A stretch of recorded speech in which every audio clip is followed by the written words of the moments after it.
Daí começa a história. Não, mas o Grupo Tigre estava envolvido. Entende? Então, hoje em dia, eu acho que a gente tem que... Tem a história como aconteceu. Tem a história como aconteceu. Mas não é mais possível contar a história como aconteceu hoje, depois do que a gente já sabe. Porque isso gera confusões. Exato. Mas porque a polícia militar, na época, daí prende as pessoas e entrega algumas fitas. Uma fita cassete, só áudio, com confissões da Beatriz e da Celina. É isso que leva à prisão, inclusive. Não, a prisão aconteceu da Zabage, porque como é que funciona a prisão no Brasil, né? Você só pode ser preso por flagrante ou por mandado de prisão. Tá. Mandado de prisão, você tem que ser, sei lá, delegado, você pede para o juiz, ou um promotor, né, tal, ou o promotor pede para o juiz e o juiz autoriza o mandado de prisão. Porque assim, na minha investigação, cheguei à conclusão que o Vilela matou não sei o quê, os indícios são esses, Entendi. Lei da base, daí o juiz assim, ok, me convenceu, tal. Prisão temporária, geralmente de 5 a 10 dias, né? E daí nesse tempo de prisão temporária, a gente se encontra-se mais coisas, vai para uma preventiva e depois vai subindo. Ou você é preso por flagrante, do tipo, tá na hora, você acabou de matar a pessoa, ou fez qualquer coisa, prendeu, foi preso e tal. A coisa do Grupo Águia é estranha, da PM já é estranha, porque era uma PM que só pode prender flagrante. Você não tem PM pedindo pro juiz mandado de prisão. Mas eles dizem que tinha um mandado de prisão. E tem nos autos processos um mandado de prisão muito estranho, assim. Então, sabe, é tudo esquisito. Mandado de prisão pedido pela PM, com assinatura estranha. Confissão com assinatura bizarra. Tem uma hora lá que o promotor assina como doutor promotor de justiça. Nossa. Sabe? Que promotor que... Doutor promotor de justiça. Então, assim, os documentos assim feitos, mas em teoria é como se a Polícia Militar tivesse feito um inquérito próprio, sem saber fazer inquérito, dentro dos moldes deles.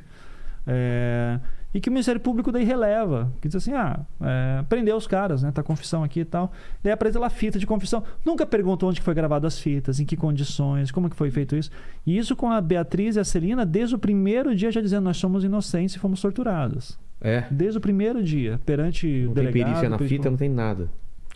O Ministério Público primeiro diz que não foi periciado, depois diz que a fita sumiu, que a fita apareceu de novo, sabe? O Ministério Público acha que eu inventei essas fitas. É mesmo? De que eu achei agora. Então eu ressuscitei um dos caras, né, que tá morto, o Vicente. Sim. Eu ressuscitei um dos caras e fiz a voz dele inteira, né? Então foi isso. E como você consegue essas fitas? Daí não posso. Tá. Mas aparece essa fita, você já tinha começado o podcast? Eu já tava no meio do podcast. Então lembra que eu falei assim, que o caso Evandro é um processo de eu tô descobrindo o caso e tal? Cara. Então assim, eu tinha publicado até 24 episódios. E daí eu chego assim, mas cara, isso desde o início. Eu tinha várias linhas de investigação e várias linhas de personagens que a maioria já deve até ter esquecido, assim. Eu dizia, tem esse cara aqui que é citado desse cantinho aqui.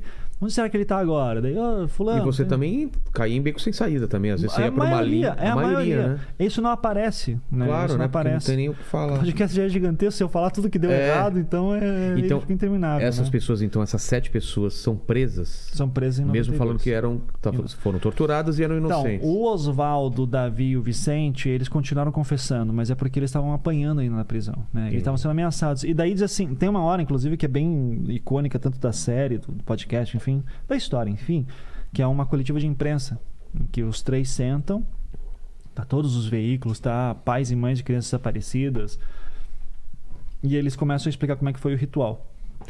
E é curioso porque a coletiva de imprensa, a história já não bate com a história que eles estavam contando à tarde ou de manhã, tá? Nas fitas gravadas pela própria polícia que depois foram entregues. Mas eles contam lá a história de como é que mataram, quem que mandou, que foi a Celina, que foi não sei o que a Beatriz participou, e que pegaram o coração, fizeram não sei o que, fizeram vivas a Satanás, qualquer coisa assim. Falam uma história lá absurda, assim. Que para um pai de santo tá falando aquilo é um negócio, sabe, que não tem sentido. Aquilo lá, o Oswaldo já tava... Fala do Oswaldo em específico, que foi o que mais apanhou. Ele tava lá já 48 horas sem dormir, sem comer, sendo ameaçado, apanhando. O cara só quer ser livrado aqui. E daí todo mundo fala assim, mas por que na coletiva de imprensa o cara não levantou e disse, eu tô sendo torturado? Porque ele sabia que ia voltar pra lá e... O que acontece no minuto seguinte, sabe? Então os caras morrendo de medo. Até que eles estão sendo forçados, isso as fitas que eu consegui comprovam também, eles estão sendo forçados a confessar crimes de outras crianças desaparecidas, entre elas o Guilherme. Ah, é?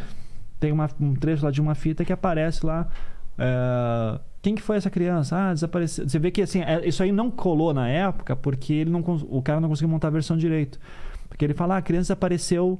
vocês querem saber do Guilherme, né? Ela desapareceu no carnaval. O Guilherme desapareceu em junho. Pô. Então o cara não conseguia os detalhes direito. Tá? Mas por daí tem a ver isso, porque ele não estava sendo ditado exatamente. Ele estava inventando e esperando parar de apanhar.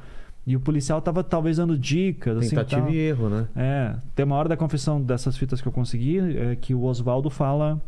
O marceneiro. O Oswaldo Marceneiro, o policial chega assim... O Oswaldo tá falando que matou a criança de um jeito lá, daí o policial diz assim... Você corta frango lá nos seus trabalhos de Umbanda? Ele fala assim, como é que corta o frango? Ah, eu vi isso. Daí ele começa a cortar, daí ele fala assim, corta assim, daí ele corta a fita, daí daqui a pouco na próxima ele tá falando como é que cortava, que cortou o Evandro igual cortava um frango. Cara. Sabe? Então Então você consegue imaginar o que aconteceu entre uma gravação e outra, né? Você vê todo o processo de construção da história. Então daí e isso, sim, quando eu peguei essas fitas, foi todo esse meu trabalho de você conseguir, de tipo, ok, eu tô aqui com um monte de gravação que eu não sei de onde quando é que foi gravado. E a opinião pública querendo matar os caras. A imprensa só colocou o que apareceu, né? Ninguém questionou. E é uma coisa assim, que se aparece uma fita hoje daquele tipo, eu quero acreditar que as pessoas ouviriam e dizer, tá estranha essa confissão, né? Mas não foi o que aconteceu na época. Ninguém questionou.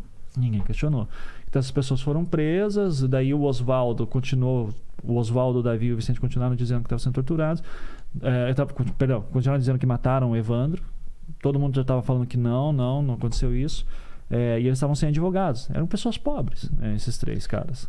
O Oswaldo, o Davi e o Vicente. Não a prefeita. Não. Elas têm advogados, já estavam falando que não, fomos torturados, assim, né? Isso é mentira, né? O Oswaldo, Davi e o Vicente não, eles continuaram confessando. E daí tem uma hora que eles confessam que mataram o Leandro Bossi, a criança anterior. Sim. Chega a aparecer na imprensa, inclusive, assim. O pai de santo confessa ter matado o Leandro Bossi. Só que daí, de repente, quando ele vai dar esse depoimento perante um juiz, perante um delegado ou um promotor, ele diz que não matou o Leandro. Ele diz que entregou para uma loira gringa gorda no aeroporto de Guaratuba. Ou seja, o que a imprensa estava publicando é que tinha matado... Porque, de fato, daí a gente tem uma fita que ele confessa, o Leandro Bossi e tal. Então, isso aí era uma história que estava sendo construída na época, mas depois ele muda para um show, não era um isso, do assim? Moraes Moreira. E que depois mudou para o sequestro para uma mulher no aeroporto de Guaratuba. Tá? Quando isso acontece, tem um delegado novo em Guaratuba que está investigando o caso do Leandro Bossi. E daí ele fica sabendo que alguém em Curitiba confessou o Leandro Bossi. Então ele vai até Curitiba e vai pro Oswaldo Marceneiro, o doutor Luiz Carlos de Oliveira. Nesse sentido, assim, a gente tem alguns atritos, assim, sobre como a história aconteceu e o doutor Luiz Carlos, mas assim, nesse ponto ele foi um cara muito corajoso. E eu admiro ele por causa disso. Ele chegou ali pro Oswaldo e disse assim, Oswaldo, essa história é verdade? O Oswaldo disse assim, doutor, você é o primeiro que está me perguntando se isso é verdade. Sim, porque agora você está me falando o que falar. E agora você é o primeiro que está perguntando. Então, não é verdade. Eu não matei o Evandro, eu não matei o Leandro, nada aconteceu. Eu estou apanhando desde que eu apareci aqui. Faz 10 dias que eu estou apanhando. Daí o doutor Luiz Carlos falou, então comece a falar que é tudo mentira. Confia em mim, não vai acontecer nada com você. Daí o Oswaldo, no dia seguinte, num novo depoimento que dá, que são acariações que estão acontecendo, né? Que é confrontos de versões. Sim.